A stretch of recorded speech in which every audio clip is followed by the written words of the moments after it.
You're listening to Bark and Wag's 15-Minute Vet Talk. Each week, your host, Polly Requa, interviews veterinarians and individuals in the pet industry from across the nation answering pet questions. Bark and Wag podcast is produced weekly for your enjoyment, and show notes can be found at barkandwag.com under the podcast tab. That's BARKNWAG.com. Please remember to subscribe to Bark and Wag 15-Minute Vet Talk. Thank you for listening to Bark and Wag 15-Minute Vet Talk.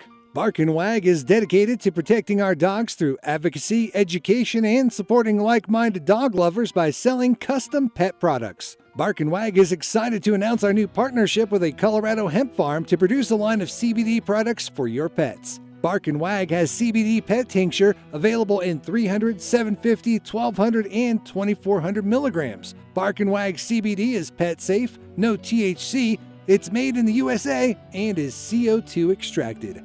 Please check out Bark and Wag's website, barkandwag.com. That is BARK,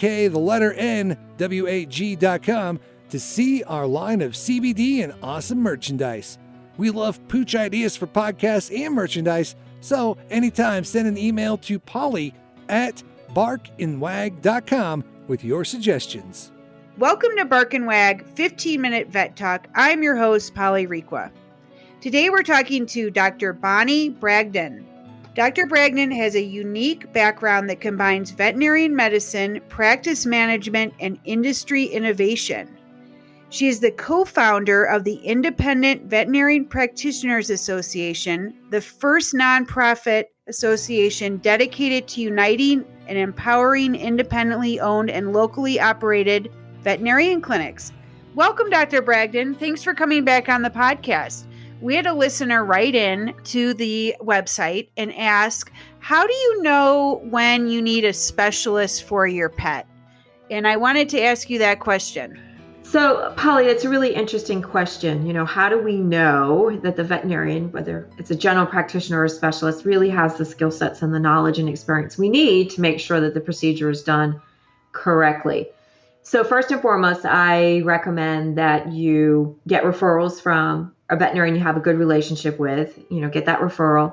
Number two, I think it's completely appropriate to interview and go for a consultation with several specialists so that you have exposure to a number of different specialists in the same area. And then number three, I think, especially if you have a purebred dog or a dog with special needs, reaching out to a community, they often will have those insights to veterinarians who have special expertise that may not even be formally credentialed. So, breeder groups, rescue groups, they often have veterinarians they work with and experience with those folks, so they can also give you some good advice. Oh, that's excellent advice. So thank you. Yeah. So how do you know when you need a specialist for your pet? That, it seems like on the surface such an easy question to answer, and I'm not trying to make it complicated, but I do think it's a little bit of a personal choice.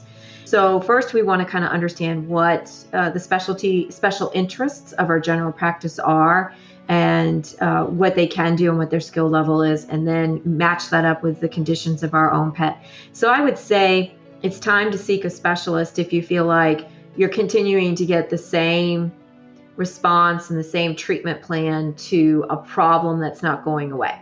So if you have this problem and it just doesn't seem to be getting better, or you're having a problem communicating with your general practitioner, that's a good time to ask about a referral to a specialist.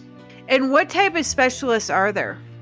There are so many veterinary specialists. And first, I wanted to kind of let our listeners know that specialists fall into two categories in veterinary practice. We have veterinarians that are formally educated and boarded, just like we have human physicians who are boarded and have formal credentials. So you could seek care from a boarded veterinary oncologist, which is a cancer specialist. You can seek care from someone who's boarded in internal medicine or eye practice or behavior. And then you also have veterinarians who specialize just through years of experience and limiting their practice to a particular segment. So I'm going to just throw these two out there because I think that they're just absolutely amazingly interesting. I have met a veterinarian who specializes in caring for bucking bulls. So her patients are all bulls who compete at rodeos. That's all she does in her practice. There are veterinarians who specialize in deer reproduction and in koi reproduction, and they can spay fish. So those are the less traditional, more informal experiences, and those are veterinarians who've limited their practice over the years to gain the necessary knowledge to become very limited in what they do. So if we're more traditional pet owners, we can think more in terms of those chronic specialized diseases that would benefit from going to a specialist. But if you're a hobbyist who really has a very narrow focus, I would encourage you to look for that veterinarian who has a special interest. So for instance, if you like and you are an English bulldog enthusiast and you are looking to begin breeding English bulldogs, because that breed does have a lot of issues and problems with breeding, I would absolutely recommend that you look for a veterinarian who would be called a theriogenologist. So that's a veterinarian that is specialized in reproduction because that breed has so many issues. And then sometimes general practitioners, while they may not have that formal credentialing and that formal education, just by virtue of having worked so long in the area, they do have that extra experience. So asking when you have that visit about that veterinarian's special interest will help you understand what you can get locally at your general practitioner and what you may need to seek from a boarded specialist. Do you think that most of the specialists are at a university? So interestingly enough, that is not the case. So over the last, 5 to 10 years, what's been happening is we actually have more practices, specialty practices that are not located at veterinary teaching hospitals. So as pet ownership has grown, some of those veterinary teaching hospitals are actually located in rural areas where there aren't really all that many people. And so by necessity, these privately owned specialty practices have grown in our areas where we live, in our urban and residential areas. And how do you know if the doctor knows what they're doing? I mean, because some of the issues are so unique when you bring your dog, where you're not sure if you're really getting, I don't know how to explain it, but we had a pug who he has since passed away, and I went to a specialist doctor and they were talking about doing this procedure where, because of the nose being flat, if they did the procedure, it could poke in his brain. I mean, it was just like, I was thinking, why am I here? First and foremost, I always recommend, like we've talked about, establishing that very strong relationship with a general practitioner who has your similar ethical and philosophical and heartfelt concerns about your pet. And so what I mean by that is, different people kind of interact differently with their pet, and you want to make sure you have a veterinarian that reflects that and that you can communicate well with and you have a good relationship with. And so, for instance, some people believe that everything should be done, every procedure should be done, no stops should be held back in order to save an animal or a person. And that's important, that we do everything absolutely possible to save life. And then on the other end of the spectrum, we have people and veterinarians who believe that quality of life is much more important than quantity of life. So they may not pursue all of these, complicated procedures or multiple procedures because they believe that quality of life is more important rather than putting the pet through some of these procedures.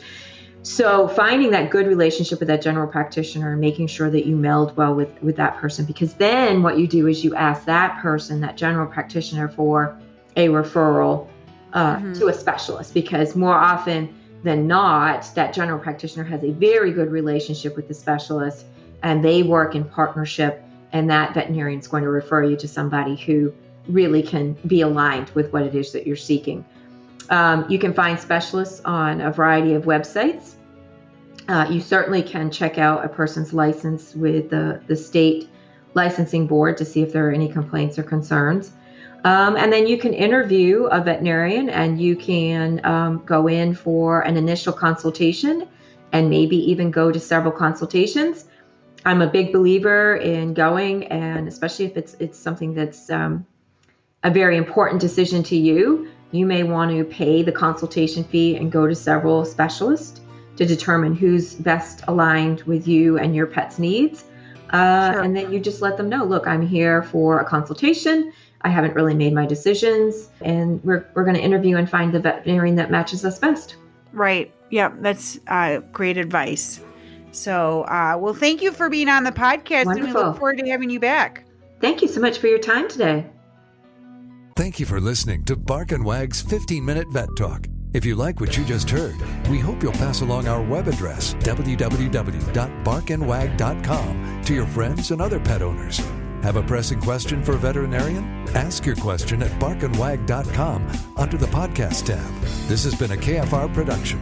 Join us next time for another edition of Bark and Wag's 15-Minute Vet Talk.